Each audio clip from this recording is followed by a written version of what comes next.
صل على عبدك ورسولك وسيدنا ومولانا وقرة اعیننا محمد صلی اللہ علیہ وسلم۔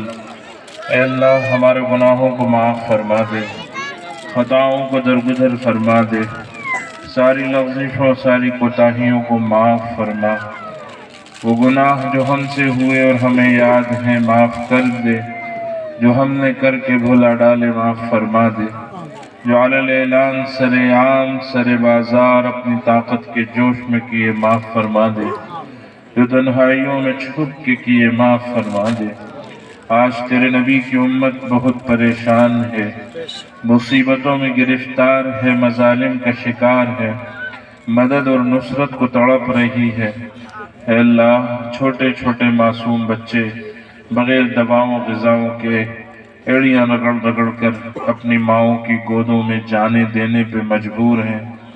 ایسی پردہ نشی خواتین غیر محرم کی نگاہوں نے انہیں چھوا تک نہ تھا، ظالموں کے پنجے ان کی اوڑنیوں تک پہنچ گئے۔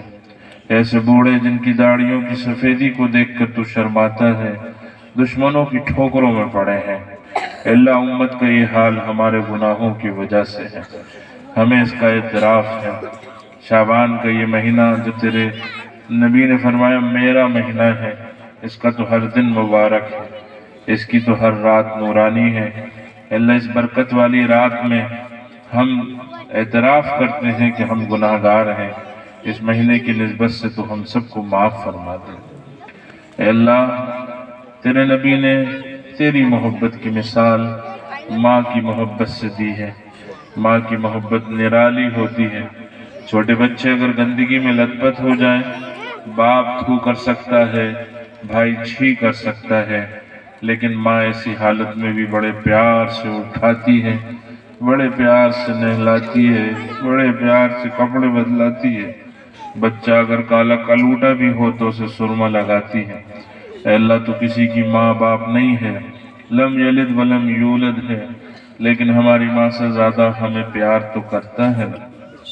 اللہ ہم گناہوں کی گندگی میں لت پت ہو گئے، معاصی کی پلیدی میں سن گئے، خطاؤں کی کیچڑ میں دھس گئے، تو اپنی رحمت کے پانی سے ہمیں نہلا دے، مغفرت کے پانی سے دھو کر ہمیں پاک صاف کر دے، ہمیں معاف فرما دے۔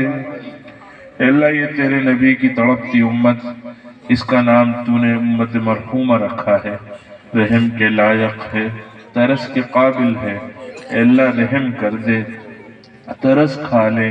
تو نے جنت کے در و دیوار پہ لکھ رکھا ہے امت مذنبۃ و رب غفور، امت گناہ گار ہے لیکن رب معاف کرنے والا ہے۔ اے معاف کرنے والے رب گناہ گار امت کو معاف فرما دے۔ اے اللہ تیرے نبی جب دنیا سے پردہ فرما رہے تھے، پائیں تھی بیٹی عائشہ بیٹی فاطمہ رضی اللہ عنہ رو رہی تھی، سران حسنین تڑپ رہے تھے۔ ایسے وقت میں بھی نہ بیٹی کے لیے کچھ مانگا نہ نواسوں کے لیے کچھ مانگا، کہتے جاتے تھے میرے بعد میری امت کا کیا ہوگا۔ جب تو نے ذمہ لیا ہے تب نبی نے پردہ کیا ہے، اپنے ذمے کا لحاظ کر کے ہم سب کو معاف فرما دے۔ اے اللہ ہم گناہ گار صحیح لیکن تیرے نام سے زمانہ ہمیں جانتا ہے، تیرے نبی سے ہماری نسبت جڑی ہے، ہمارے محلے کے ہر دوسرے آدمی کے نام کی شروع یا آخر میں محمد یا احمد ہوتا ہے۔ اے اللہ اس پاکیزہ نسبت کی طفیل ہمارا بیڑا پار لگا دے۔ اے اللہ اسلام اور مسلمان اور ان سے متعلق جتنی چیزیں ہیں سب کی مدد نصرت حمایت اور حفاظت فرما۔ اے اللہ اپنے بندوں کی جان مال عزت آبرو کھیت کھلیان دکان مکان کاروبار گلی محلوں گوشوں کوچوں چوراہوں چوپالوں شہروں اور ملکوں کی حفاظت فرما۔ مدارس کی مکاتب کی مساجد کی مراکز کی خانقاہوں کی دینی شخصیتوں اور تحریکوں کی حفاظت فرما۔ اے اللہ امت کے جن لوگوں کو تو نے مال دیا، مال خرچ کرنے کا سلیقہ عطا کر، فضول خرچیوں سے بچا، نیک راستوں پہ خرچ کرنے کی توفیق دے، مال کو ہر شر سے ہر جانب سے محفوظ فرما۔ جو لوگ تنگ دست ہیں تنگ حال ہیں بے روزگار ہیں، حرام تو معاشرے میں ہر طرف پھیلا پڑا ہے، لون والے گلی گلی آ کے آفر دے رہے ہیں، رشوت کا دور دورہ ہے۔ اے اللہ جب پیٹ میں دانہ نہ ہو بچے بھوکے ہوں کون حرام سے بچ پائے گا؟ اے رب کریم، ہر ایک شخص کو حرام مال سے بچا، اپنے بچوں کو جہنم کے انگارے کھلانے سے بچا، حلال روزی اتنی دے کہ حرام کی طرف نگاہ نہ اٹھے۔ اے اللہ، جو لوگ قرض دار ہیں، رات کی بے چینیوں دن کی رسوائیوں کا شکار ہیں، رستے بدل کر گزرنے پہ مجبور ہیں، ان کے قرض غیب کے خزانوں سے ادا فرما دے۔ جو بیمار ہیں، بستر مرض پہ تڑپ رہے کرا رہے، انہیں ہر مرض سے شفائے کاملہ، صحت عاجلہ مستمرہ دائمہ عطا فرما۔ جو مرحومین تیرے پاس آ گئے، کوئی کوتاہی لایا، کوئی نیکی لایا، لیکن قبر میں تو سب عاجز ہیں، ایک مرتبہ سبحان اللہ بھی نہیں کہہ سکتے۔ اے اللہ، ان سب کو معاف فرما، ان کی قبر کو نور سے بھر دے، جنت کا باغ بنا دے۔ جو لوگ ناجائز مقدمات میں، قید و بند میں، جیل میں پھنس گئے، انہیں قید و بند سے، جیل سے، مقدموں سے نجات عطا فرما۔